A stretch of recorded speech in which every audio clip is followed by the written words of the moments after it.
welcome to Ridgeway's Learning for Life video lessons, and in this lesson we're going to be learning Joy to the World. A few things before we get started. First, I want to thank my patrons for giving back to this work and this endeavor, oftentimes sacrificially, so that these lessons can go out free to everyone, and I just really appreciate their support, their help, and their encouragement. It means the world to me. And I also want to thank those who are watching these lessons, who are sharing them, who are liking them, and commenting. I really appreciate that as well. Before we start, you notice the lesson format is a little bit different. I'm trying to get away from the split screen, not because it's difficult to record, it's difficult to get to my computer and edit. I'm just having so many issues trying to get things downloaded correctly, and it's just taken me forever to put these together. And what I'm attempting to do, I think, is just as well. And what I'm doing different is I'm using a little mini banjo by Gold Tone. They're obviously not professional sounding banjos, but because of the small size, you can see my right hand and you can see my left hand together at the same time. Unfortunately, you have to see this, but I apologize for that. I think you'll get this. I think this will work just fine. But let me know. I want to hear in the comments if this works for you. I really do strive to make these the best lessons. I really try to make them the best lessons out there. I try to break them way down so that you don't have to do any guessing. And I don't always succeed at that, but I really do make that effort and that endeavor to really make these the best lessons out there. So here we go. We're going to start. We're in G tuning. And we're going to start with our ring finger on the first string, 5th fret. We're going to play that note into a hesitation,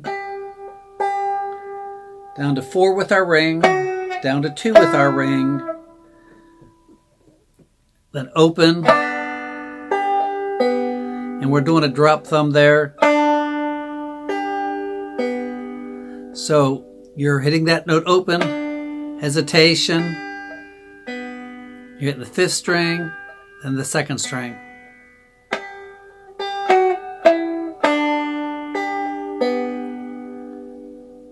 If you want to put a pause here, make sure you can play that much, that's fine. Then you're going to put your pointer finger down on the 2nd string, 1st fret, hitting that with your index or middle, then open, hesitation. And then you could either put this middle finger down on the 3rd string at 2, or you can do a hammer on there. Hesitation, then open. So, here's your 2nd phrase.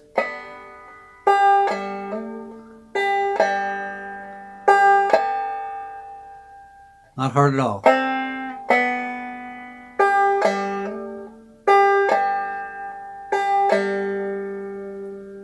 Put it all together.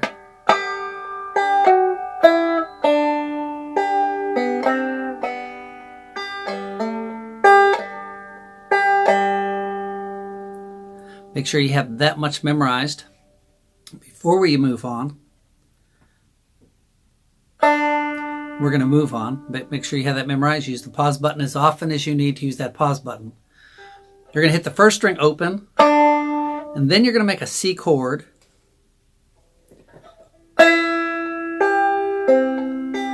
And at this point, after you hit that 1st string, you could do a double thumb, you could do a triple thumb, you could do a ditty. Now, what I'm recommending is to do either a double or triple thumb, it'll make it sound a lot nicer. It doesn't matter which one you do. If you're not familiar with what I'm referring to, please go back and find my lessons on drop thumb, double thumb, triple thumbing. It will make the rest of these lessons very easy to follow. So here's what you've got. That's triple thumb. You're going to slide that C chord position up 2 frets each. So now you're on the 3rd and 4th fret.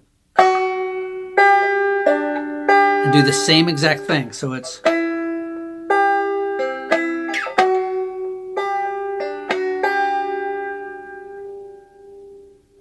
Again.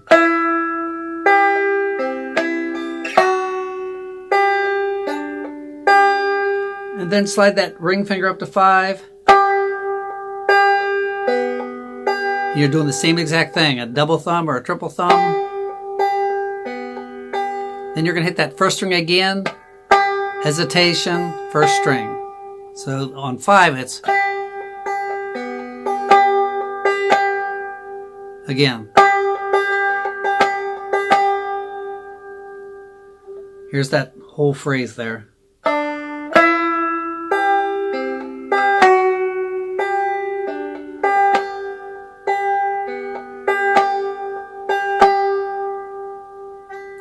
Let's do it from the very beginning.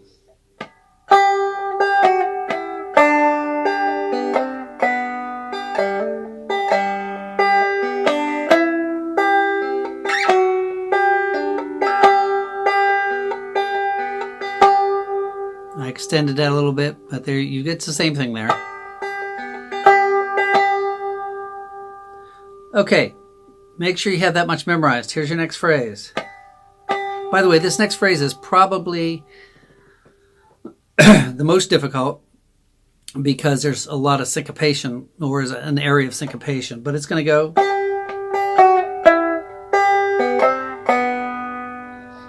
First part's easy. You're just going 5 with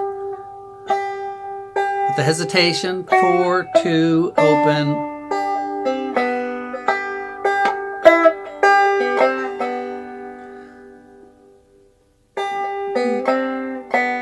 So I'm going 5, hesitation, 2, hesitation, dropping this pointer finger on the second string at 1, and then open.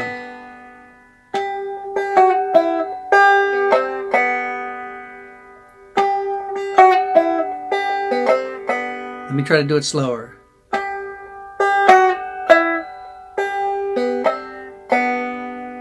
I'll try to slow it down even more.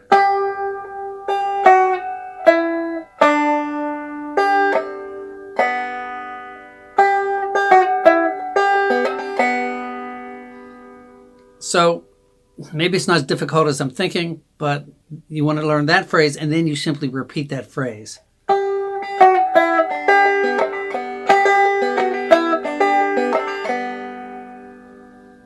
So if you have that memorized, let's put it all together.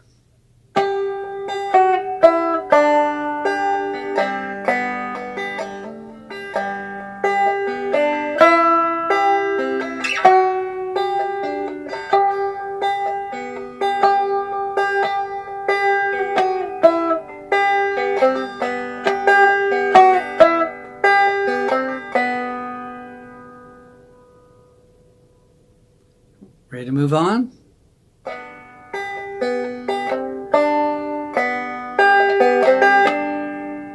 So all you're doing here, this is mostly with your right hand. You're doing a double thumb. So it's index or middle, thumb on the 5th, thumb on the 2nd. Then you're going to put this pointer finger down on the 2nd string 1st fret, and then the 1st string.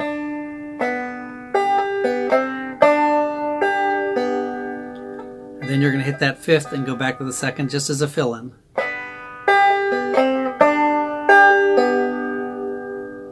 Again.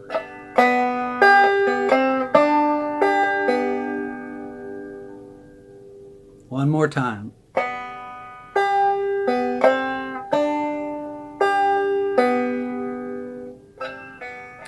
Okay, so if you've got that, then you're going to do a pull-off, 1 to open, and you're basically going to make a D7 here and hit that 3rd string.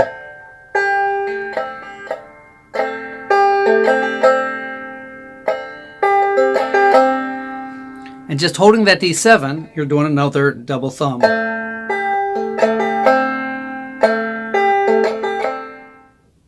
Let's do it all the way up to that point.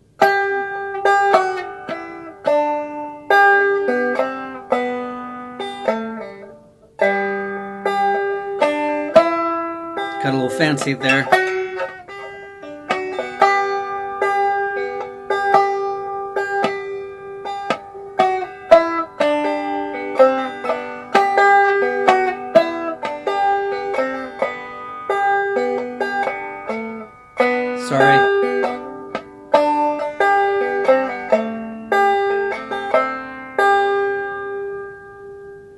Here's our next phrase.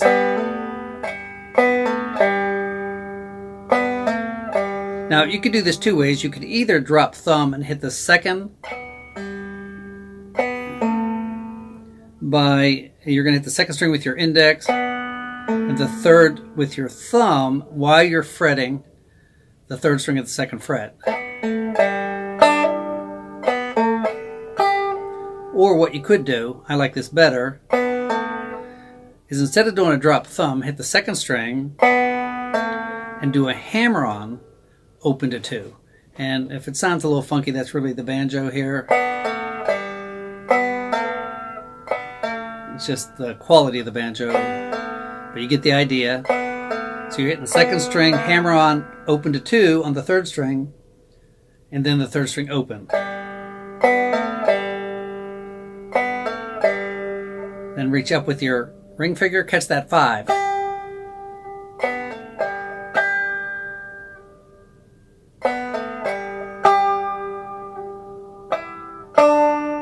That 5 then goes to the second, and then open.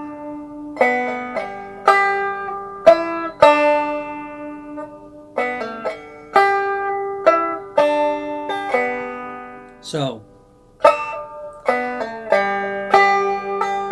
second open, second string open, first fret, second string open, third string second fret, hesitation, open.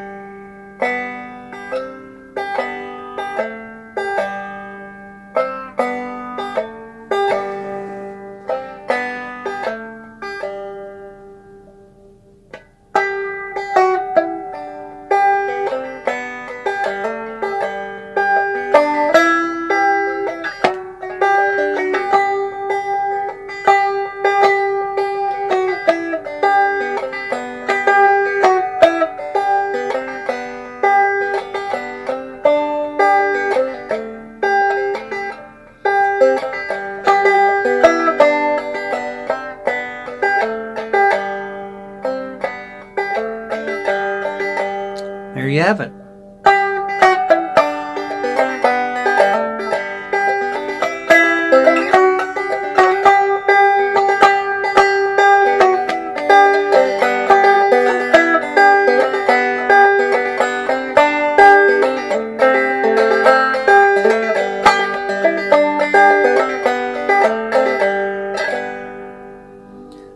So I know there were a couple of rough glitches in there. I think we got through them. If you have any questions, let me know. Be glad to help you out.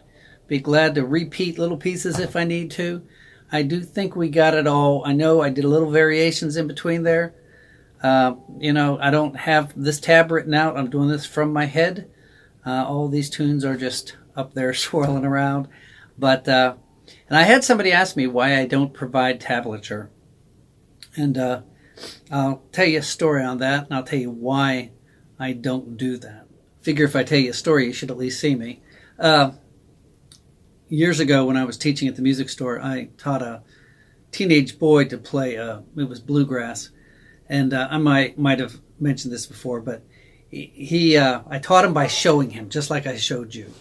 And he had no tab to take home. He learned it strictly from me showing him and then practicing it. He came back the next week, and I put the same song in front of him, but I had whited out the title. He didn't know what the title song was. And I said, so he already can play this. He played it up to speed. I said, here, we're going to do it this week. This is what we're going to do. And he sat there for a minute, and he had his banjo, and he was basically going. And he was like trying to pick it out with the tab, and he said, I can't play this. This is way too hard. I can't get this. And I said, that's the song you already know. And he was like, no, it isn't. I can't. It's not the same thing. I said, play it again. Don't really focus on the tab. Just kind of follow it with your eyes, but play what you know in your head. And he was totally amazed, because what happens is when we look at that tab, all we're doing is we're looking for the next note. It's not going into our head. We're playing with our eyes instead of with our hands. And that's my reason for doing this. It's the traditional way of teaching. By the way, and I'm going to get flack on this, I know, but standard notation and even tablature are not the traditional ways of teaching traditional instruments. And, tab is something very, recently new, the last 50, 60 years maybe. I don't even know if it goes that far back. But the traditional method of teaching is to show you, and you repeat it, and you start getting these things in your head, and it starts just flowing where your fingers start knowing where to play rather than your eyes. So that's why I don't provide the tab. But I do think this is a much more thorough way of learning where it sticks in your head and you don't have to be looking at music all the time and trying to figure it out. Much also easier to memorize. By the time you're done with the lesson, if you do the lesson correctly and you put the pauses in, the tune is completely memorized. So I hope you enjoyed that. Would love to hear from you. Be nice. But would love to hear from you. Would like your comments. I want to know what you think of this new view. I know it's not what you're used to, but I really do think you could see both hands. And I think it's just as effective, but I really need to hear from you to know that for sure. So thank you again for watching. Please share. Please like. Please leave a comment. We will see you on another lesson very soon. Thanks for watching. Bye.